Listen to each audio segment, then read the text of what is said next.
Вот такой вот у нас двигатель у Янки. Как вам звук? Жесть!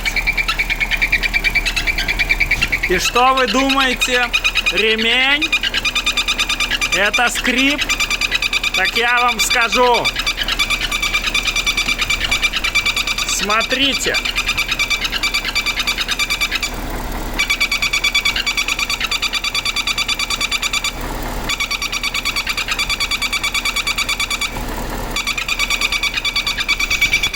Это свист, а не скрип.